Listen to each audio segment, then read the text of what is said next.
Bonjour à tous. Dans l'émission d'aujourd'hui, que je comptais enregistrer dehors parce qu'il fait beau, et puis finalement il y a beaucoup trop de vent, donc j'ai été obligé de me réfugier dans ma voiture. Il y a le vent de sud qui souffle, je pense qu'il va arriver des orages demain. En tout cas, cette vidéo que je vous ai annoncée la semaine dernière va continuer de parler de Rutherford. Quelqu'un m'avait fait remarquer, à juste titre, que j'avais pas parlé de l'emprisonnement de Joseph Franklin Rutherford. Pourquoi je ne l'ai pas fait? Parce que ça nécessite largement une vidéo complète pour établir la vérité sur ce qui s'est passé à ce moment-là. Parce que, en fait, Watchtower raconte des bêtises encore aujourd'hui. Alors, je me base sur deux livres, dont un que je vous ai parlé la semaine dernière, c'est Rutherford's Coupe, qui est de Ruth Person, et l'autre, c'est le livre Apocalypse Delayed, qui est de James Penton. Alors, ce sont des livres qui sont en anglais. Moi, je regrette vraiment beaucoup qu'ils ne soient pas en français parce qu'il y a dans ces livres de quoi démonter complètement la théorie jéhoviste d'un bout à l'autre, du moins l'organisation, car elle ment effrontément sur son passé. Comme je vous l'ai dit la semaine dernière, Joseph Franklin Rutherford a en fait fondé les Témoins de Jéhovah. Moi, lorsque je regarde l'organisation, je trouve qu'il ne reste pratiquement plus rien de ce qu'était l'organisation fondée par Charles Russell, et que, en fait, l'organisation qui nous attend nuit, elle est née sous la présidence de trois hommes, Joseph Franklin Rutherford, Nathan Knorr, Frédéric Franz. Et c'est ces trois personnes que l'on va étudier dans ces vidéos à la suite, les uns après les autres, et vous verrez l'établissement petit à petit de toutes les doctrines et des méthodes d'organisation que nous avons connues et qui ont été si dures chez Watchtower.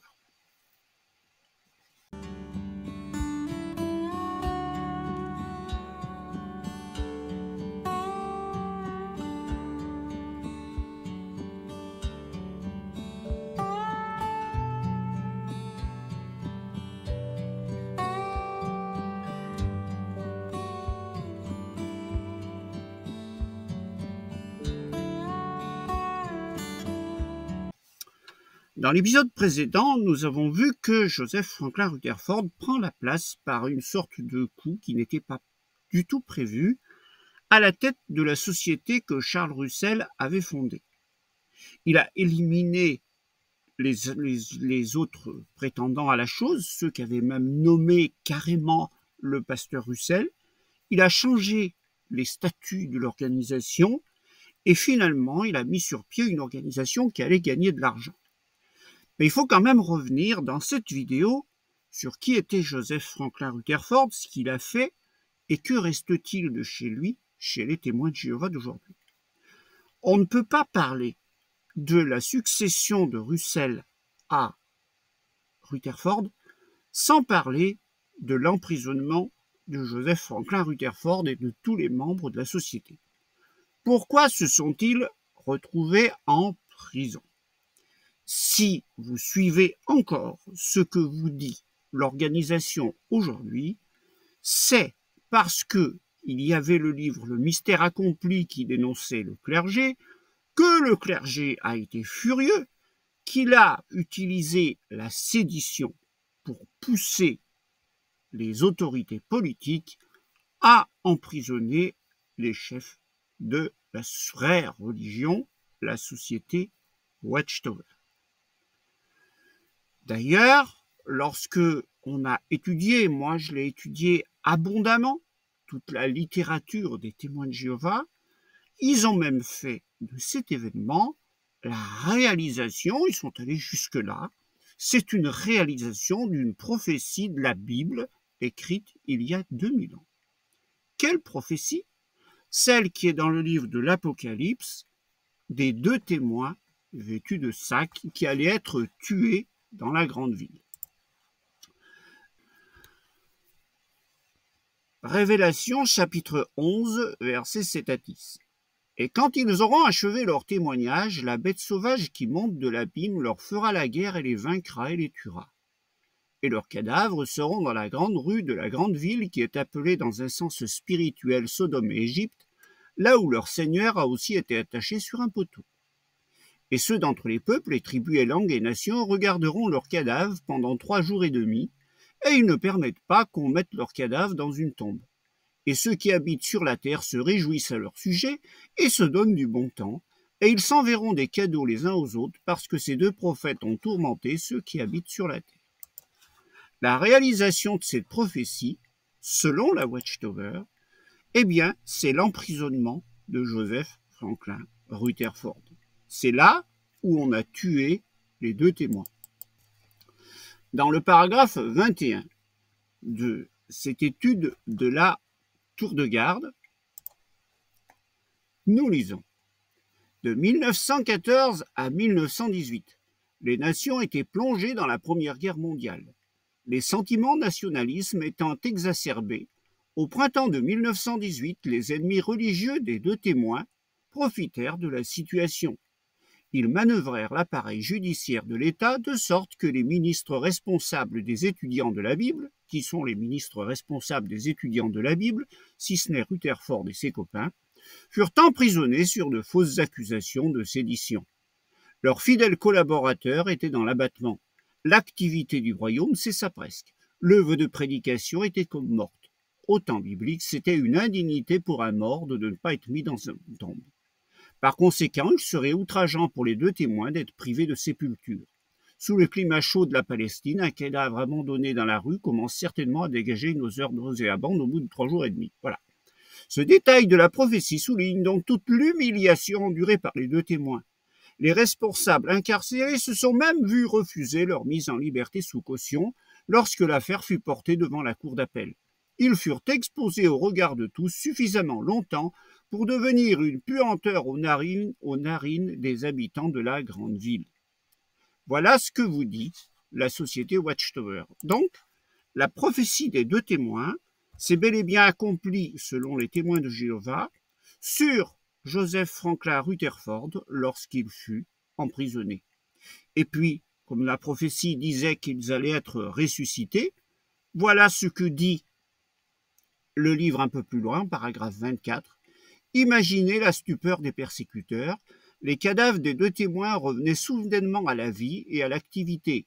La coupe était amère pour les membres du clergé, d'autant plus que les ministres chrétiens dont ils avaient comploté l'emprisonnement retrouvaient la liberté et allaient être par la suite complètement disculpés. Le choc a même dû être plus rude encore lorsqu'en septembre 1919, les étudiants de la Bible ont tenu une assemblée à Cedar Point, États-Unis. En cette occasion, Joseph Rutherford, récemment libéré de prison, suscita l'enthousiasme des assistants par son discours « Annoncer le royaume » basé sur Révélation chapitre 15 verset 2 et Isaïe 52 verset 7. Les chrétiens de la classe de Jean se mirent à nouveau à prophétiser, c'est-à-dire à prêcher publiquement. D'ailleurs, ils se qualifient eux-mêmes de prophètes. Allant sans cesse de l'avant, ils dénonçaient courageusement l'hypocrisie de la chrétienté. Alors, selon Watchtower, ni plus ni moins, il y a bel et bien eu un accomplissement de la prophétie biblique sur Joseph Franklin Rutherford et ses amis lorsqu'ils ont été emprisonnés pour de fausses accusations fomentées par des ennemis religieux par le clergé. Ça, c'est la belle histoire racontée par Watchtower. Sauf qu'il y a les faits. Et les faits, ce n'est pas ça du tout. Ce n'est pas comme ça que les choses se sont passées. Tout cela, c'est une belle histoire montée par l'organisation pour enjoliver son histoire et faire croire que le schisme de 1917 avait abouti sur les vrais chrétiens, ceux qui étaient approuvés par Dieu et qu'ils étaient persécutés par toute la Babylone la Grande et tous les faux chrétiens. Dans les faits, c'est pas ça du tout. Alors on vous parle que les fausses accusations, elles sont arrivées lorsqu'est sorti le livre Le Mystère accompli. Alors peut-être faut-il revenir un petit peu déjà sur ce qu'il y avait dans ce livre, Le Mystère accompli, et comment ça se fait que pour les témoins de Jéhovah, il a posé problème. Le Mystère accompli, comment a-t-il été écrit? Eh bien, c'est une femme riche et influente, qui, lorsque Russell est mort en 1916, va voir les copains de Russell et dire puisque Russell a écrit les 6 volumes des études des Écritures. C'était les écrits de Russell, 6 volumes des études des Écritures. Qu'il n'avait pas fait le 7e. Elle dit, parce qu'il se disait malade et il n'avait pas envie de le faire. Elle dit, puisqu'il a laissé des notes, puisqu'il a laissé des choses, eh bien, écrivez le livre et vous l'intitulerez le 7e volume des études des Écritures. C'est comme ça que ce livre est écrit. Alors oui, c'est un livre qui est très dur sur, on va dire, tout ce qui est religion européenne et le pape. Ainsi, quand on lit cette page qui est dans le livre, le chapitre 20, le règne de 1000 ans, on lit « Il saisit le dragon. Le dragon est le système inique des gouvernements civils et politiques qui a conservé par le moyen des superstitions religieuses et des craintes sur ce qui les attend après la mort si elles se révoltent. Le système gouvernemental qui est spécialement condamné, c'est l'ancien empire romain, païen d'abord puis papal. Ce gouvernement-là, ou plutôt ses principes et cet esprit de gouvernement subsistent encore intégralement aujourd'hui dans la papauté elle-même et dans les gouvernements politiques d'Europe, plus ou moins associés et mêlés avec les églises.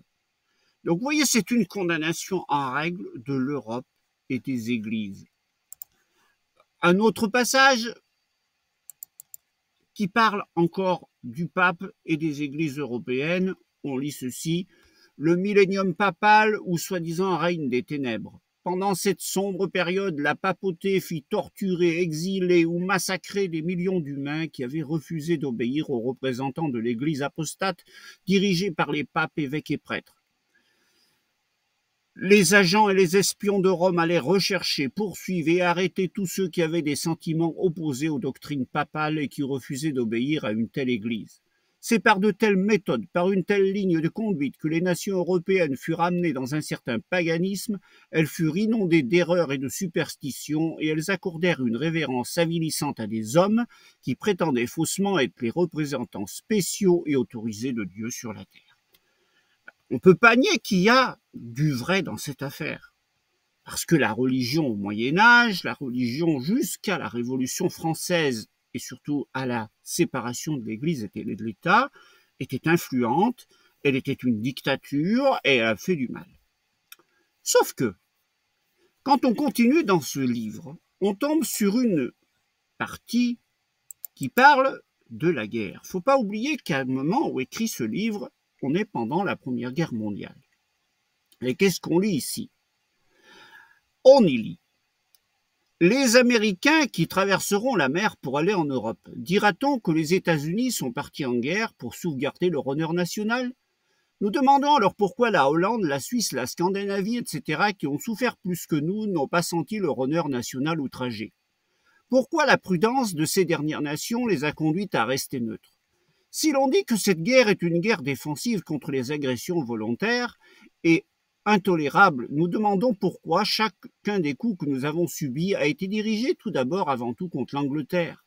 Il reste encore à prouver que l'Allemagne voulait attaquer les États-Unis. Dira-t-on que cette guerre a pour but de préserver la civilisation contre la barbarie? Nous demandons alors pourquoi les États-Unis ne sont pas partis généreusement au secours de la malheureuse Belgique, foulée aux pieds, et pourquoi ils se décidèrent à entrer en action seulement lorsqu'ils commencèrent à éprouver des pertes personnelles sérieuses en hommes et en argent. La guerre sous-marine et ses résultats furent en effet la cause principale de l'entrée en guerre des États-Unis, dont la participation à la guerre a un caractère nettement politique et plus encore économique. Que trouve-t-on donc dans ce livre Le mystère accompli? Des choses que le président actuel Donald Trump ne renierait pas, c'est-à-dire l'isolationniste américain. En fait, les témoins de Jéhovah font, dans ce livre, ni plus ni moins que de la politique américaine. D'autre part, quand ils s'en prennent si violemment à la religion européenne et aux guerres de religion en Europe, je pose simplement une question. Comment ça se fait que ce livre, écrit aux États-Unis, patiemment et, on va dire, fait presque exprès, de parler de la guerre qui a eu lieu aux États-Unis quelques 40 ans plus tôt, la guerre de sécession, guerre entre chrétiens du nord des États-Unis et guerre entre chrétiens du Sud des États-Unis. Une guerre pour maintenir quoi? L'esclavage. Cette guerre était-elle chrétienne ou ne l'était-elle pas? S'il faut condamner la guerre en Europe, pourquoi n'a-t-on pas non plus dans ce livre condamné cette guerre-là? D'autre part, n'est-ce pas des chrétiens partis d'Europe qui sont arrivés sur le Mayflower, qui ont exterminé, déporté les Indiens d'Amérique? Les guerres qui ont été faites contre les Indiens d'Amérique, une guerre d'éradication, il n'en est jamais question dans ce livre, comme si c'était quelque chose qui ne mérite pas d'être mentionné. Si ce livre veut se dire être contre la guerre, alors il dénonce toutes les guerres, toutes celles qui sont faites, aussi bien celles qui sont en Amérique, mais pas que celles qui sont en Europe. Bien sûr, on peut être contre la guerre, mais dans ce cas-là, on est contre toutes les guerres, pas seulement contre certaines et pas les autres. Le livre Mystère accompli est donc un livre partisan qui s'en prend spécialement à la religion européenne et aux nations européennes. Et il n'est pas étonnant qu'à un certain moment, ce livre s'est trouvé dans le viseur des autorités américaines. Qu'est-ce qui s'est passé précisément? Revenons un peu sur l'historique. Vous savez qu'en printemps 1917, les États-Unis sont entrés en guerre. Qu'est-ce qui a poussé les États-Unis à entrer en guerre? C'est le naufrage du Lusitania, principalement, ce paquebot transatlantique qui fut coulé par un U-boat, c'est-à-dire un sous-marin allemand, et qui coula, je crois, en 18 minutes, c'est-à-dire une véritable catastrophe, dans laquelle moururent 1500 personnes, dont beaucoup d'Américains qui allaient voir leurs affaires en Angleterre. Vous imaginez de l'émoi que ça a provoqué aux États-Unis, qui ont accusé l'Allemagne et qui se sont lancés dans la guerre. Au même moment, que fait Watchtower? Watchtower diffuse ce livre, Le Mystère accompli, et vous venez de voir ce qu'il y a dedans. Alors, pour tout vous dire, si c'était une femme qui avait eu l'idée de faire écrire ce livre, c'est Joseph Franklin Rutherford qui venait de faire agrandir ses imprimeries et qui voulait les faire tourner, qui s'est dit, puisqu'il existe, je le fais imprimer, et il avait pris la décision tout seul de le faire, sans demander même à ceux qui l'avaient écrit. Voilà comment ce livre fut diffusé, et il eut d'ailleurs un grand succès. Oui, il faut dire, particulièrement au Canada, les membres du clergé du Canada, qui étaient très catholiques, voyant ce qui était écrit contre le pape et les nations européennes, a demandé aux autorités l'interdiction de ce livre. Mais ce n'est pas ça qui a changé la situation aux États-Unis. En effet, ce qui s'est passé, c'est que suite à la parution de ce livre, un certain nombre de jeunes qui étaient parmi les étudiants de la Bible, qui suivaient Joseph Franklin Rutherford, ont refusé de prendre les armes. Ils ont refusé la conscription. Ils se sont retrouvés prisonniers dans des camps militaires, dans des casernes et dans des prisons des États-Unis. Au printemps 1918, les autorités ont fait une perquisition au siège de la société Watchtower, car entre-temps, une loi était passée sur l'espionnage, une loi qui avait été votée par le Congrès américain, puisque les États-Unis rentraient en guerre, et cette loi stipulait pleinement que quiconque s'opposait à la conscription, c'est-à-dire à l'envoi des jeunes à la guerre en Europe, eh bien, était passible de poursuites judiciaires et d'une peine de prison de 20 ans.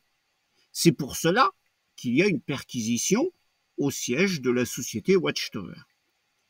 À ce moment-là, et là je vous raconte l'histoire telle qu'elle s'est passée, il n'y a pas de sédition religieuse. Watchtower a un problème avec les autorités civiles, les autorités publiques du pays.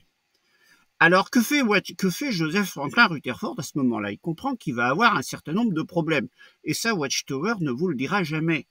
À ce moment-là, il fait interdire la diffusion du livre Le Mystère accompli. Interdit de le diffuser. Parce qu'il comprend qu'il va avoir des problèmes. Il fait retirer des passages de l'intérieur du livre. Pour pas avoir de problème. Et le jour où il y a une journée de prière pour soutenir l'effort de guerre des nations occidentales contre les nations de l'Europe orientale, c'est-à-dire contre l'Allemagne, l'Empire ottoman et l'Empire austro-hongrois, eh bien, Joseph Franklin Rutherford s'associe au clergé pour les prières pour la paix. Oui, l'organisation des témoins de Jéhovah et Joseph Franklin Rutherford est allé prier avec toutes les autorités ecclésiastiques du pays en 1917 pour soutenir l'effort de guerre des États-Unis. Mais pas seulement ça. Dans le livre de Rude Person, vous vous apercevez que Joseph Franklin Rutherford a fait également la promotion des Liberty Bonds, c'est-à-dire des obligations d'État américains pour soutenir l'effort de guerre. Oui, cela a été fait par Joseph Franklin Rutherford. Il n'y a aucun complot religieux dans cette affaire. Simplement, Watchtower a des problèmes avec les autorités civiles, et lorsque Joseph Rutherford se rend compte qu'il a des problèmes, il fait un compromis avec la loi de Dieu pour essayer d'éviter la prison. Mais rien n'y fera, puisque Rutherford, je dis bien Rutherford, va être condamné à de la prison avec ses dirigeants, avec ceux qu'il a nommés à la direction de la Watchtower. Voilà comment les choses se sont passées précisément. Aujourd'hui encore, pourtant, lorsque l'organisation raconte cette époque, elle fait totalement abstraction de ces faits. Elle ne les mentionne pas, évidemment parce qu'ils sont beaucoup trop dérangeants pour l'organisation, qui veut faire de cet événement, au contraire, un événement glorieux où, enfin, l'organisation s'est libérée de Babylone la Grande. Il n'en est absolument pas le cas. Au contraire, comme je vous l'ai dit, Joseph Rutherford s'est associé au clergé pour prier pour l'effort de guerre en Europe. Et oui, les témoins de Jéhovah de l'époque ont été pris la main dans le sac en train de soutenir l'effort de guerre. Ça n'a servi à rien. Rutherford est envoyé en prison. Et bien sûr, lorsque la guerre est finie, quelques années plus tard, qu'est-ce qu'on en a affiche de cette équipe de bras cassés en prison? Évidemment, ils sont relâchés et Watchtower dit que ça accomplit les prophéties de la Bible. Alors, il est assez marrant de constater comment cela est rapporté aujourd'hui dans une vidéo historique de la société Watchtower, dont je vais vous passer un petit extrait maintenant. Regardez-la, maintenant que vous savez comment les choses se sont passées à l'époque. Et vous allez voir que Watchtower n'hésite pas à aduler un dirigeant comme Joseph Franklin Rutherford, à dire que c'était quelqu'un de bien, alors que je vous ai dit tout ce qu'il a fait. Eh bien, Watchtower n'en a cure. Elle considère que cet homme-là était un frère du Christ et quelqu'un de très bien. Parce qu'il dévoile ses enseignements et ses pratiques non bibliques, et qu'il condamne publiquement son immixtion dans la guerre mondiale. Sa riposte ne tarde pas. Exploitant le patriotisme exacerbé de cette époque de guerre, le clergé accuse faussement les étudiants de la Bible de sédition, d'espionnage et de trahison. Et il presse l'État américain de stopper leur œuvre.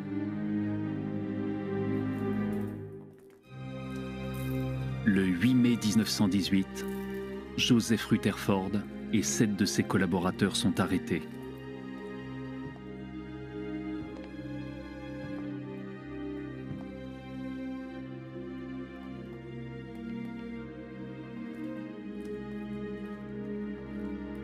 Le 20 juin, ils sont déclarés coupables pour 4 chefs d'accusation.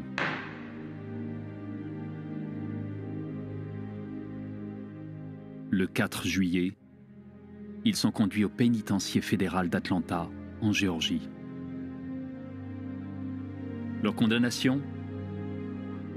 20 ans de prison pour George Fisher, Hugh Macmillan, Robert Martin, Frederick Robinson, Joseph Rutherford, William Vandenberg, Clayton Woodworth, et 10 ans pour Giovanni de Cecca.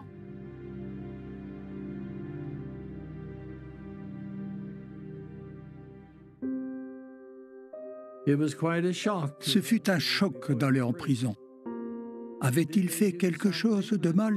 Le Seigneur était-il fâché contre eux? Le Seigneur permettait-il cela? Il n'en savait rien. Le diable pousse des humains à s'opposer à nous, directement ou indirectement. L'accusation de sédition est une des plus utilisées contre le peuple de Jéhovah. Un stratagème de plus. Bien sûr que ses frères n'essayaient pas de renverser l'État américain. Le 26 août 1918, on ferme le siège de Brooklyn. Les frères se réinstallent à Pittsburgh. Le clergé pense avoir réduit les étudiants de la Bible au silence.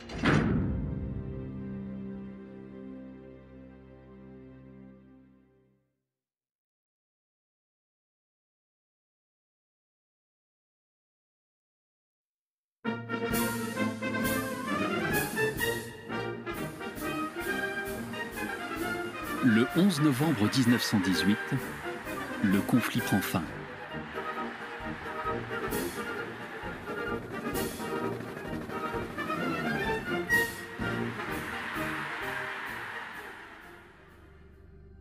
On relâche les prisonniers de guerre, mais pas Rutherford et ses compagnons. Leurs ennemis semblent avoir réussi.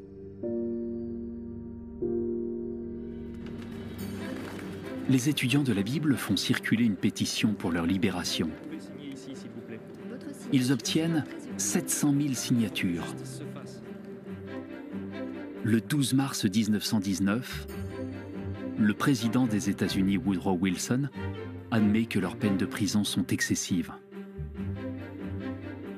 Le 26 mars, les 8 hommes sont relâchés. Par la suite, ils seront disculpés. Le Seigneur les préparait pour l'avenir. Une bataille allait s'engager avec les mondes politiques, religieux et commercial. Frère Rutherford était entraîné et prêt à en découdre. Enfin libres, les 8 hommes brûlent de zèle. En 6 mois, ils réinstallent leur bureau à Brooklyn et organisent une grande assemblée à Cedar Point, dans l'Ohio.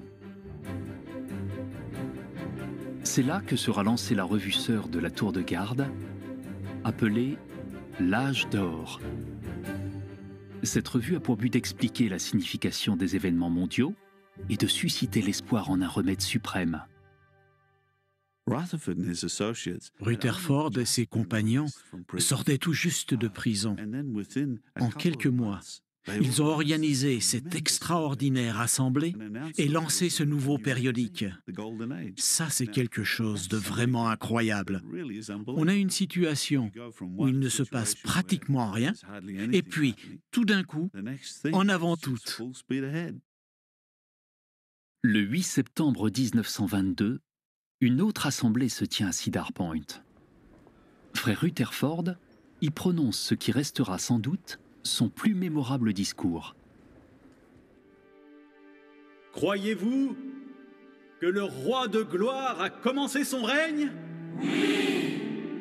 Alors, retournez au champ.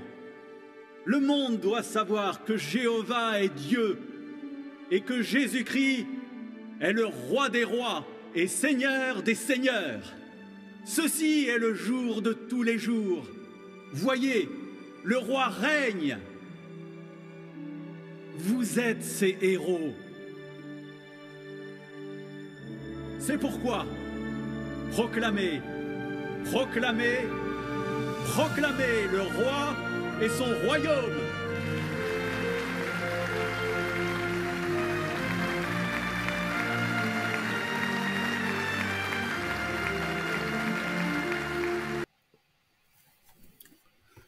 Rutherford est donc libéré de prison. À peine est-il libéré de prison qu'il va bien sûr réorganiser l'œuvre pour faire tourner les affaires. La situation aux États-Unis a changé. il faut dire que une partie des hommes qui sont partis à la guerre ont connu les champs de bataille de la Première Guerre mondiale en Europe. Et certains rentrent, comme tout après-guerre, complètement traumatisés. Peut-être Rutherford sent-il la bonne affaire. Car, au moment du schisme de 1917, il a déjà perdu beaucoup de collaborateurs et de ceux qui soutenaient Charles Russell. Ceux qui soutenaient Charles Russell étaient pour la plupart des gens assez aisés, de la classe moyenne, des gens assez intelligents. Mais la plupart de ces gens-là s'en vont. D'autant plus car, comme cela est dit au congrès de Cedar Point aux États-Unis, Rutherford, qui s'est empéré de la Watchtower, désire que tout le monde, absolument tout le monde, participe à la prédication. Jusque-là, c'était les colporteurs qui avaient mis au point Charles Russell, mais c'était une demande volontaire, quelqu'un qui s'engageait volontairement, comme quelqu'un qui rentre dans les ordres. Mais dorénavant, avec Joseph Franklin Rutherford, c'est tout le monde. À ce moment-là, ça va créer un sacré paquet de remous. Et c'est là où, en particulier, toute cette classe de gens instruits et de gens, on va dire, cultivés et vont quitter la Watchtower. Et il est marrant de regarder comment David Splane a récemment, dans une vidéo, parle de ce qui s'est passé à ce moment-là. Je vous passe le petit extrait. Au début du XXe siècle, des frères en vue se sont opposés aux efforts de l'organisation pour que tout le monde participe à la prédication. Ces dignitaires aimaient se mettre sur leur 31 et donner des discours devant un large public, mais ils refusaient de s'abaisser à aller parler aux gens de maison en maison. En fait, ils luttaient contre Dieu, et les anges les ont très vite séparés des fidèles. La plupart d'entre eux ont été complètement oubliés.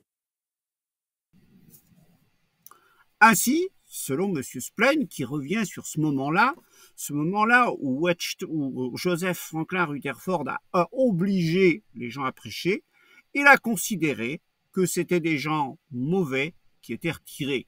On voit que David Splane a même de la haine envers ces gens-là. En effet, les choses ont changé à partir de ce moment-là, et Rutherford n'hésite pas, même parce qu'il sait qu'il manque d'adeptes, qu'il sait qu'il faut faire tourner ses imprimeries, à se lancer dans une nouvelle date. Et il prédit, puisque l'Armageddon n'est pas arrivé pendant la Première Guerre mondiale, à une nouvelle date en 1925. Et cela va très bien marcher. En effet, alors qu'il n'y avait que 17 000 personnes qui avaient suivi et qui étaient avec Rutherford au début de 1917, en 1925, il a réussi à rassembler 100 000 personnes qui sont devenus des prédicateurs de la bonne nouvelle et qui vont donc diffuser même un nouveau périodique, alors que Russell n'avait dit qu'il fallait absolument pas en faire un nouveau. Eh bien, Rutherford l'a fait. Alors, pour ne pas froisser tout le monde, il l'a fait sous le nom d'une autre société que la société Watchtower au début. Il a mis au point l'âge d'or et donc les affaires tournent bien. Pour cela, il a besoin de se faire connaître et il va même pérorer sur les radios des discours enregistrés. Bien sûr, les affaires marchent bien.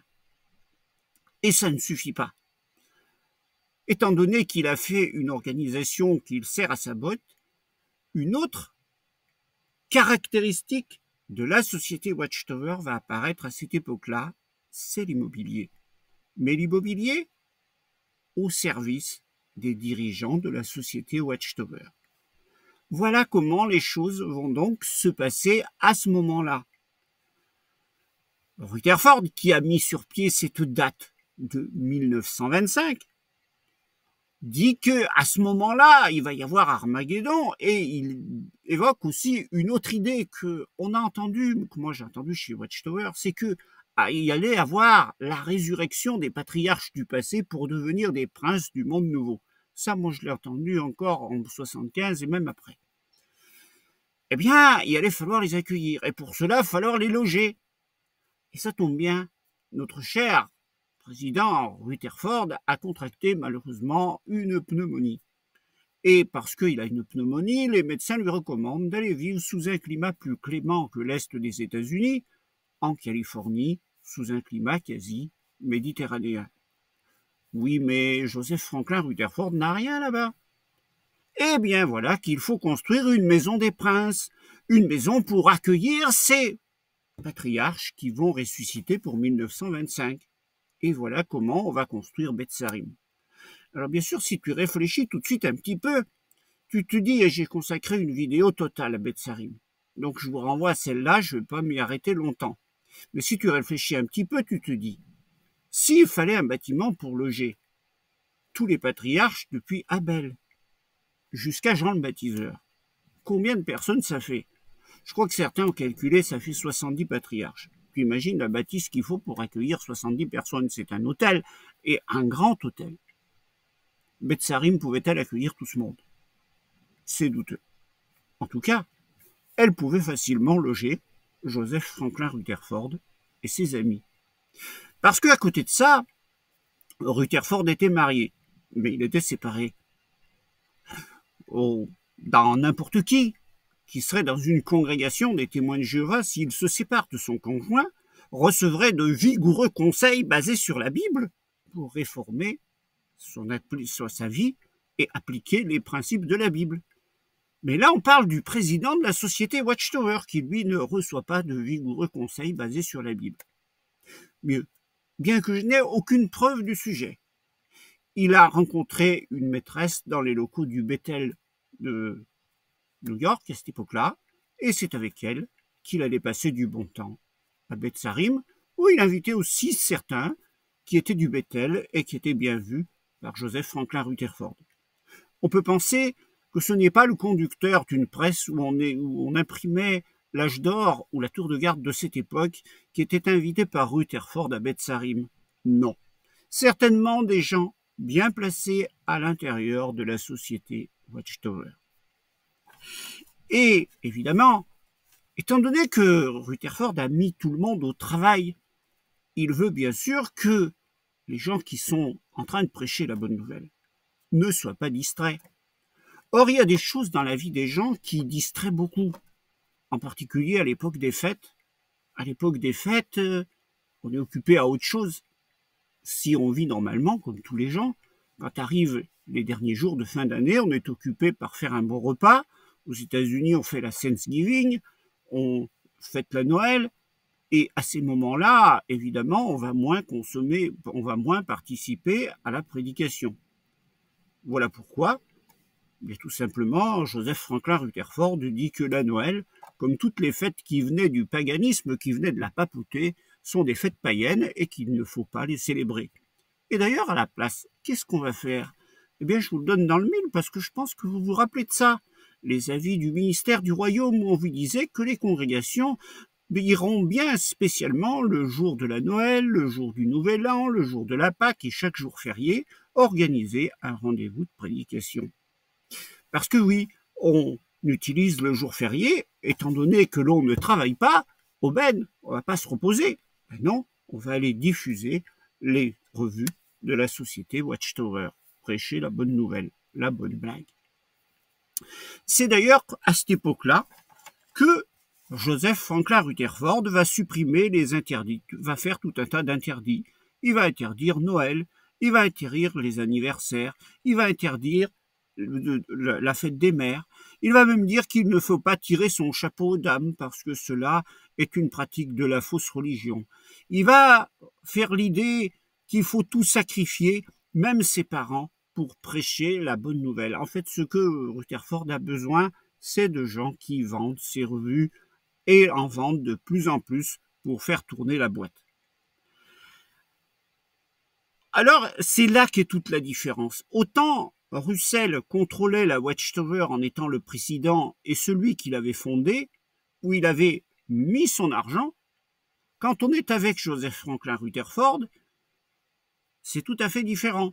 Les congrégations ne sont plus indépendantes comme le voulait Charles Russell, elles deviennent affiliées est dépendant de l'organisation centrale, et bien sûr, l'organisation est là pour rapporter de l'argent au président, et ce n'est non pas lui qui l'en met. D'ailleurs, à la base, Rutherford était quelqu'un de pauvre qui avait été élevé dans une ferme, qui avait payé ses études pour devenir avocat, qui visiblement ne s'entendait pas avec son père sur la ferme. En tout cas, il n'avait pas de fric au départ. Et quand il s'est retrouvé à avoir une Cadillac, eh bien, c'est tout simplement parce que certains m'ont dit que Rutherford avait une Cadillac. C'est vrai, il avait une Cadillac. Alors, comment il a fait? Il se l'est payé lui-même? Mais même pas. En effet, étant donné qu'il avait des relations et qu'il était le chef et qu'il faisait jouer sa place de chef, il y a eu quelqu'un un jour qui avait été repoussé du mouvement, parce que l'exclusion n'existe pas à ce moment-là. Et puis, il voulait absolument une place de surveillant de circonscription. Alors, pourquoi voulait-il une place de surveillant de circonscription, puisque c'était un homme riche en plus, qui était dans les affaires? Pourquoi vouliez-vous qu'il ait une place de surveillant de circonscription, si ce n'est pour avoir autorité sur les autres et pouvoir jouer de ses prérogatives de chef? Eh bien, pour avoir ça, un jour, il a fait une chose suivante. Il est allé proposer un dîner à Joseph Franklin Rutherford et il lui a offert une Cadillac. Voilà comment Rutherford n'a même pas eu à payer sa Cadillac. Elle lui a été payée en cadeau par quelqu'un qui a reçu en échange une place à l'intérieur de la société Watchtower. En 1931, il va interdire en 1931, il va interdire le salut au drapeau, ce qui va causer des problèmes aux jeunes témoins de Jéhovah dans les écoles à Tire-Larigot. Car en 1931, il fait aussi changer de nom à l'organisation, qui ne seront plus les étudiants de la Bible. Comme ça, il se sépare carrément de ce qu'avait fondé le pasteur Russell. Il a vraiment créé sa propre boîte. Ce sont les témoins de Jéhovah. Et puis, bien sûr, en 1936, il continue à faire sortir d'autres trucs. Jésus n'est plus mort sur une croix, mais il a été pendu à un poteau ou à un arbre. Voilà comment était Joseph Franklin Rutherford. Mais il faudrait quand même bien passer autre chose en revue. C'est l'addiction de Joseph Franklin Rutherford à l'alcool. Car cet homme-là avait véritablement tous les vices, et en particulier celui-là. Si vous remontez dans l'histoire des États-Unis, vous savez que, en particulier à partir des années 20, et bien sûr, poussés par les religieux des États-Unis, ce sont des pasteurs qui ont fait cela. On a fait interdire l'alcool. Plus personne n'avait le droit à l'alcool aux États-Unis. Alors, bien sûr, ça a fait exploser le marché noir et ça a fait les beaux jours d'un certain Al Capone, le chef de la mafia sicilienne aux États-Unis. Car le sport national à cette époque-là, c'était de se procurer de l'alcool par contrebande. Or, il s'avère que notre cher Joseph Franklin Rutherford a trouvé la belle aubaine pour dire que justement ceux qui avaient interdit l'alcool, c'était des gens qui étaient sataniques. Bon, pour ça, il n'avait pas tort, à la rigueur, parce qu'en effet, c'était de ses collègues évangéliques qui avaient certainement fait le coup. Mais c'était pas pour cela que Joseph Franklin Rutherford faisait les choses. C'était parce que lui, il voulait de l'alcool. Parce que lui était accro à l'alcool. Et James Panton dit qu'il a lui-même vérifié les choses en allant dans la région de Beth-Sarim et en regardant les registres, parce qu'aux États-Unis, vous savez que pour acheter de l'alcool, c'est pas comme chez nous. Je crois qu'il n'y en a pas dans les supermarchés. Il faut aller dans des magasins spécialisés en alcool. Au pays des puritains, c'est un peu spécial. Parce que bon, la prohibition a pris fin, ça a été une véritable catastrophe. Donc ils sont revenus à une vente libre d'alcool, mais c'est quand même un petit peu spécial aux États-Unis.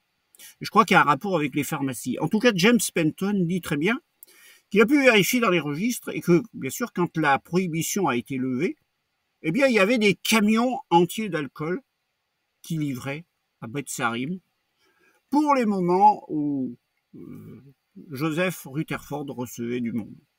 Ce qui veut dire que les soirées à Beth-Sarim étaient copieusement arrosées et que Joseph Rutherford a mené une vie véritablement de patachon, probablement, dans la résidence de Beth-Sarim. Voilà l'homme que les témoins de Jéhovah vous présentent comme un saint. Je ne vais pas faire une vidéo trop longue sur le personnage, mais si on résume, si on se résume, on va dire quoi? On va dire que Joseph Franklin Rutherford, c'est celui qui a créé l'organisation dictatoriale dans laquelle nous avons vécu. C'est lui qui a mis au point les rapports, qui a mis au point toute une série d'interdits, qui a mis au point l'interdiction de la fête de Noël, l'interdiction des anniversaires, qui a dit que Jésus était mort sur un poteau plutôt que sur une croix, qui a interdit de saluer le drapeau, qui a interdit tout un tas de trucs, et qui a voulu rendre la vie des gens austère, alors que lui avait la belle vie. Tout cela, eh bien, est là pour prouver, en fait, que Joseph Rutherford est le vrai fondateur de l'organisation des témoins de Jéhovah, une organisation austère et implacable. Il a mis au point un système qui sert aux dirigeants de la société Watchtower à être à l'abri du besoin, à se faire servir plutôt qu'être servi, système qui sert encore aux dirigeants actuels. Les dirigeants actuels sont encore à se faire construire, non pas un palais à Betsarim, mais de somptueux appartements dans les Bethel, parce qu'ils n'ont certainement pas les mêmes appartements que ceux qui sont en bas et qui sont de simples ouvriers à la Watchtower. En fait, il continue le système mis au point par Joseph Franklin Rutherford, c'est lui qui a établi un système de production d'imprimés, de diffusion d'imprimés. Aujourd'hui, on ne fait plus payer les imprimés, mais on fait un appel aux dons. À côté de ça, il y a les constructions immobilières. Celui qui a mis au point tout ça, eh bien, c'est Joseph Rutherford. Les témoins de Jéhovah sont en fait des Rutherfordistes. James Penton fait remarquer que tout comme pour les Mormons, il y a eu un personnage qui, après Joseph Smith, est venu en quelque sorte fédérer le mouvement pour le rendre pérenne et le rendre rentable. Eh bien, les témoins de Jéhovah ont subi exactement le même chemin. La suite de Joseph Rutherford, c'est après 1942. Notez qu'à l'époque, on n'est pas encore exclu. Et comme le fait remarquer James Penton, peut-être bien que Rutherford y avait sérieusement pensé à mettre en place une mesure d'excommunication. Mais il avait peur qu'elle lui soit appliquée à lui-même, car il avait de gros péchés. D'ailleurs, j'ose passer sous silence les problèmes qu'il a eus avec et procès qu'il a eus avec différentes personnes à l'époque. Peut-être je referai une vidéo précisément sur ces choses-là parce qu'il y a tellement à dire. En tout cas, ce qui est à venir, c'est la suite. Jusque-là, on prend encore du sang chez les témoins de Jéhovah, mais la technique médicale évolue, et en particulier et en plus, après la Seconde Guerre mondiale, on commence à faire des transfusions. Et puis, l'exclusion. Quand est-ce qu'elle a vu le jour chez les témoins de Jéhovah? Eh bien, c'est la présidence de Nathan Knorr qui va mettre au point toutes ces choses-là. La prochaine des vidéos que je vous ferai, donc, c'est celle qui concerne la présidence de Nathan Knorr. Je vous souhaite une bonne semaine. Je vous redis aussi que l'affaire de Norvège n'est pas terminée. Il y a eu un appel. Alors, affaire à suivre qui reviendra dans l'actualité. Mais c'était à prévoir et il faut certainement prévoir ensuite qu'après, l'histoire ira devant la Cour européenne des droits de l'homme. C'est donc une longue histoire qu'il faut suivre.